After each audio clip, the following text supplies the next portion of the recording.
तो भाई आज हमें कहाँ लेके जा रहे हो आप? आज हम जा रहे हैं हमारी जो एक बहुत ही पुरानी विद्या है, ज्योतिष विद्या।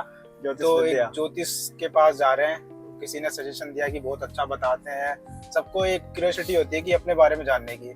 तो आज हम भी सोच रहे हैं कि अपने बारे में जानने क्या हो सकता है लाइफ में, क्या नहीं हो सकता है। देखो, लाइफ तो चेंज होगी आपके अपने कर्मों से, आपके हार्ड वर्क से, आपके मेहनत से, पैशन से। लेकिन तो हम चलते हैं दोस्तों ज्योतिषी के पास जो एक रोहिणी में है। बताइए कोई तो क्वेश्चन। रोहिणी जिनको नहीं मालूम है हम बता दें, हम दिल्ली की बात कर रहे हैं। हम दिल्ली में रहते हैं, दिल्ली के वेस्ट डिस्ट्रिक्ट के अंदर। और यहाँ से हम रोहिणी एक जगह, जैसे भाई ने बताया, जा रहे हैं जहाँ पे इनको शायद किसी ने सजेस्ट किया है कि ज्योतिष कोई है, स्पेसिफिक ज्योतिष। इनका नाम ही फिलहाल हमें बता नहीं रहे हैं, बस इतना कुछ सीक्रेट हो। आप गूगल कर लेना। लेकिन गूगल करने के लिए भी तो चाहिए होगा ना, वो गूगल कैसे करेगा? नहीं, आप गूगल कर लेना, नाम नहीं लूंगा मैं। तो ज्योतिष के पास जाने के पीछे कोई रीजन? कुछ नहीं, किसी ने फोर्स करा है कि जाओ जाओ पूछ के आओ, ये वो। तो थोड़ा तो फोर्स करने वाले दो लोग हो सकते हैं, या तो मम्मी हो सकती है या गर्लफ्रेंड हो सकती है। तो आप ये बताना चाहेंगे? तो फर्स्ट मेरी मदर नहीं है, तो दूसरा ही रीजन बनता है जाने का। ग्रेट। सो वो तो मतलब वो तो ऑर्डर की तरह ट्रीट किया जाएगा। कुछ भी order has to be complied with. और ये मैं You have no other मैं option. उस ज्योतिषी को करीब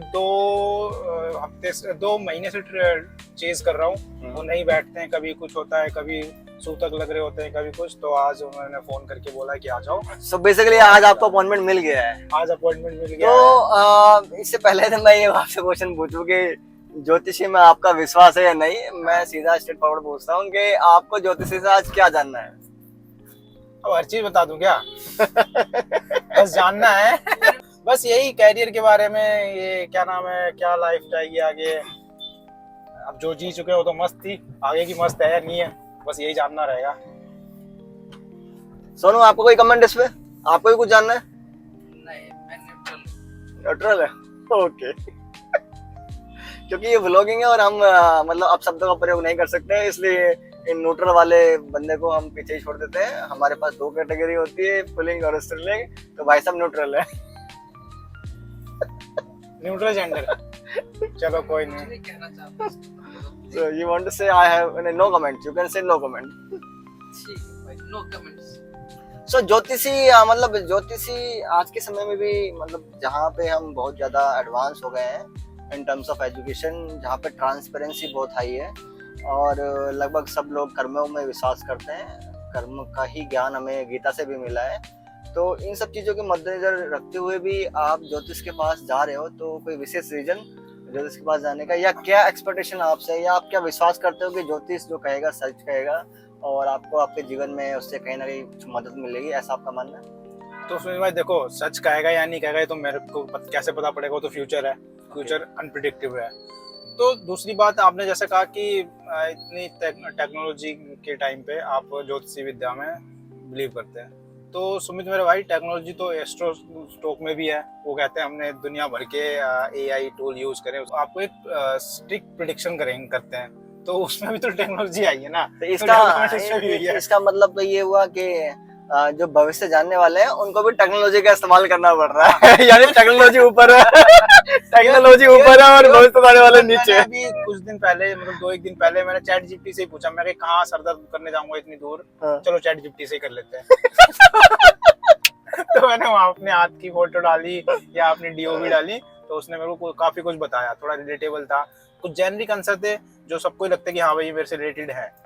तो ऐसा हाँ, तो बेसिकली देखा जाता है कि मतलब जो लोग ज्योतिष के जानकार होंगे उन्होंने भी जो प्रॉम्प्ट्स वगैरह रहते हैं, जो कुछ इन्फॉर्मेशन डेटाबेस रहता है, उसको चैट जीपीटी में फीड किया होगा, उसी के बेसिस पे वो चीजें निकल के आती है। तो मतलब ज्योतिष लोग भी टेक्नोलॉजी का इस्तेमाल कर रहे हैं, वो भी इस चीज से अछूते नहीं है, पीछे नहीं है।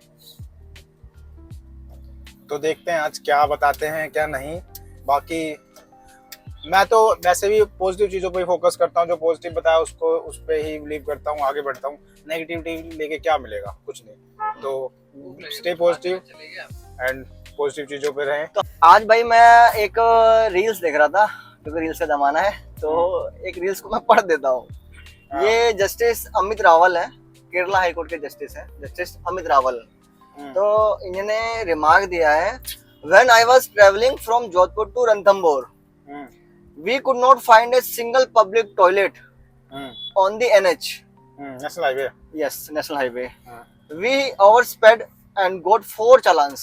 हाँ, So challans are there, but no public toilet. So basically justice साहब के 4 चालान हो गए, ओवर स्पीड से वो चला रहे थे क्योंकि उनको यूरिन करना था, लेकिन उनको कहीं यूरिन नहीं मिला, मतलब टॉयलेट नहीं मिला यूरिनेशन के लिए। तो इस पे आपके क्या ओपिनियन है? तो ऐसा तो होना चाहिए कि आप नेशनल हाईवे पे चल रहे हो, इतना टैक्स पे कर रहे हो, उसके बाद भी आपको फैसिलिटी नहीं मिल रही, तो एक तरह का ये क्या न्याय तर्क नहीं है। आपको आप जब आप टैक्स दे रहे हो इतना हाई लेवल का, छोटी सी ट्रिप के लिए आपको जितना फ्यूल नहीं लगता उससे ज्यादा का आपका टैक्स लगता है, तो मेरे हिसाब से फैसिलिटी भी होनी चाहिए, जगह जगह पे पानी प्याऊ होने चाहिए, यूरिन के लिए टॉयलेट होने चाहिए, ऑल फैसिलिटी होनी चाहिए। इमरजेंसी जो आपके हॉस्पिटल होते हैं काइंड ऑफ, या कुछ भी इमरजेंसी टाइप की चीज़ें होती हैं वो होनी चाहिए। अगर नहीं है तो ये बहुत बड़ा लैक है हमारे पास। जस्टिस साहब ने जो कंसर्न्स फेस करी हैं उस पर ध्यान देने की काफ़ी ज़्यादा ज़रूरत है, क्योंकि हमारे देश में जो पब्लिक टॉयलेट इंफ्रास्ट्रक्चर की जो अवेलेबिलिटी है वो काफ़ी कम है। हालांकि अगर हम एक तरीके से देखें तो जो हमारे देश में ओपन डेफिकेशन की जो समस्या थी, जो 2014 से पहले 55% पे थी, वो आज कम होकर 5% पे रह गई है 2019 के डेटा के अकॉर्डिंग। बट जो हमारा पब्लिक इंफ्रास्ट्रक्चर है वो अभी भी काफ़ी पुअर है, जिस पे हमें ध्यान देना चाहिए।